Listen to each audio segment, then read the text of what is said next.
The Devil's Footprints. In the heart of Devon, England, a tale of mystery and wonder unfolds.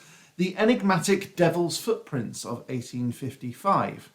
This chilling event left its mark on the historic county, captivating the hearts of locals and sparking a surge of curiosity that transcended time and generations. So click like and subscribe and let's crack on with the tale of the Devil's Footprints.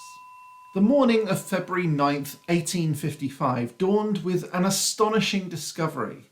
A series of perplexing hoof marks scattered across a vast 100-mile stretch of Devon's snow-covered countryside near the picturesque city of Exeter, which is pretty close to where I live, I'm not going to lie. These mysterious footprints defied explanation, traversing gardens, rooftops, and even scaling tall walls with uncanny precision. The hoof marks seemed to belong to a creature with cloven hooves, fueling legends that quickly swept through the region that the devil rode out in Devon. One fateful morning, the people of Devon woke up to a breathtaking scene, a vast expanse of pristine snow-covered landscape, etched with a series of unbroken footprints spanning over 100 miles. Now I say footprints, they were hoof prints. These enigmatic imprints traversed rooftops and walls, and where they reached walls they would go either up and across the top of a roof or down a sheer drop. It just defied human laws of locomotion. As the villagers of Clyst St George near Exeter gathered to examine the curious tracks, they soon realised that the nature of the footprints ruled out any human involvement at all. You see, the footprints were abnormally large, more significant than any human shoe could ever be, suggesting a creature of extraordinary size.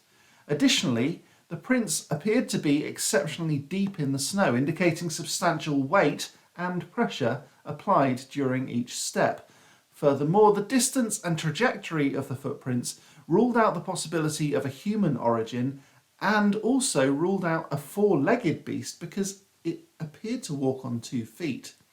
Even the most seasoned athlete would find it a very big, difficult feat, physically impossible, traversing rooftops and walls without leaving any nearby human prints. The lack of any discernible human tracks raised eyebrows and sparked fervent discussions among the villagers. One significant factor that debunks the human theory entirely was the weather conditions. Now bear in mind, this is in the 1800s, and during that fateful night, the weather was atrocious. The night preceding the appearances of the Devil's Footprints was bitterly cold, with temperatures plummeting far below freezing.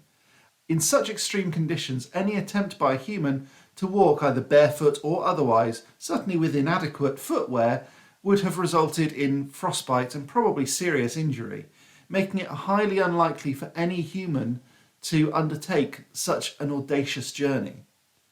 As the news of the Devil's Footprints spread, experts and scientists from neighbouring towns flocked to Clyst St George to study the baffling phenomenon.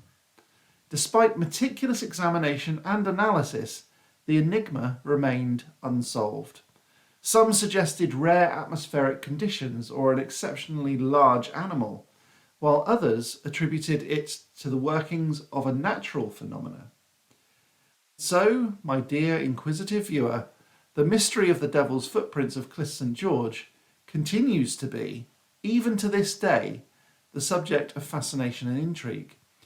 As we ponder the existence laid before us, the vast expanse of snowy landscape, and the absence of any nearby human prints, we find ourselves entangled in the web of a genuine, unsolved enigma, one that reminds us of the wonders of nature and the limits of human understanding.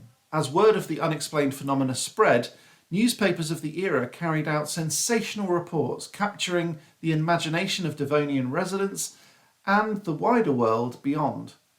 Fear and frustration naturally gripped the hearts of the locals, and the event became a topic of public gatherings, meetings, and even heated discussions. A few fights broke out too. Theories and speculations ran wild, attempting to decipher the origin of these otherworldly footprints. Now, in the annals of cryptozoology, That's the study of weird creatures. The devil's footprints have inspired a myriad of hypotheses. Some speculated that the tracks were the handiwork of mischievous pranksters, seeking to create an air of mystery and fear. Others surmised that the footprints were left by exotic animals, possibly escaping from private collections, and kangaroos were also cited as possibly causing it as well. I'm not sure I believe that, because where were the tail prints? But despite these theories, the truth remained elusive, and no definitive explanation ever emerged. The impact of the devil's footprints on local communities was profound. Parish records and historical accounts offer glimpses into the emotional upheaval that swept through Devon during that very eerie winter. Eyewitness testimonies expressed astonishment, fear, and bewilderment, uniting the residents in their quest to comprehend the inexplicable marks that graced the land. Generations later, the legacy of the devil's footprints endures, captivating the imaginations of those who delve into the chilling chronicles of history. As news of the puzzling footprints spread, the village vicars found themselves grappling with a conundrum that seemed to defy simple explanation. The Reverend Williams, a seasoned and pragmatic man of the cloth, was known for his rational outlook on life. He mused, "Truly, my dear brethren, this is a perplexing occurrence that challenges our understanding of the natural world. As we walk through the scriptures, we find no mention of such phenomena. And I am inclined to believe that a divine explanation eludes us."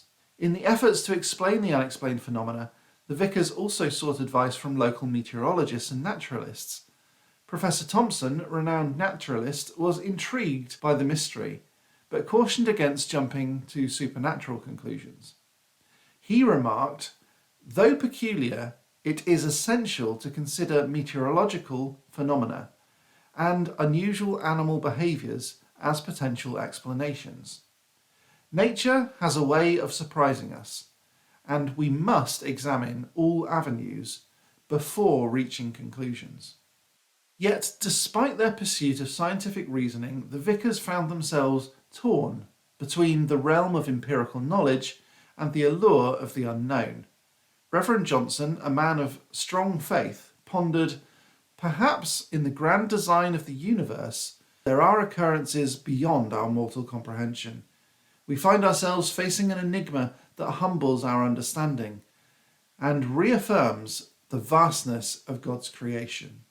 Newspapers of the time carried sensational headlines, and some even ventured to suggest supernatural origins or extraterrestrial involvement. However, amid the speculation, the vicars maintained a sense of humility, acknowledging the limitations of human understanding in the face of inexplicable phenomena. Devon's no stranger to this kind of weird occurrence, though, and it may not even be the first time that the devil himself has visited the rural county. Dartmoor is home to Dewstone. Dewa is the old Devon name for the devil himself, with tons of sightings of everything from huge black beasts to hellhounds and even a hairy hand.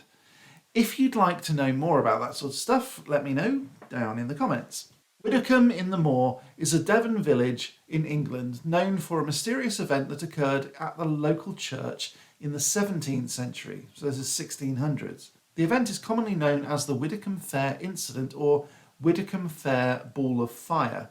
According to legend, during a service at St Pancras Church in Widdicombe in 1688, a ball of light, often described as a ball of fire, suddenly appeared and flew through the church. It struck several people, causing them to fall to the ground, burning their skin, but crucially not their clothes, and causing fatal injuries to 3 people. The incident left the witnesses both shocked and puzzled, and it quickly became a part of local folklore. The exact details and cause of this event are kind of shrouded in mystery now, and opinions differ as to what might have happened. Some believe it was a natural phenomenon, such as ball lightning, which is a rare but possible unexplained atmospheric electrical discharge. Others interpret the event as a religious or supernatural occurrence. The story has been passed down through generations, and it continues to intrigue visitors and researchers alike. As is often the case, it's hard to know which parts are true and which have been embellished and exaggerated. However, as with many historical legends, it's essential to approach this tale with a critical mindset, as details have often been distorted over time. Nonetheless, the Widdicombe Fair incident remains a fascinating and enduring part of the village's history and folklore. Some witnesses at that time report seeing one missing teen, Kitty J, on the back of a black horse, being ridden by the devil himself, a hooded black figure riding into hell in 1688. So, was the devil here in Devon? What do you think? Let me know down in the comments, and I'll be back next time with some more magical awesomeness. But until next time, as always, stay magical.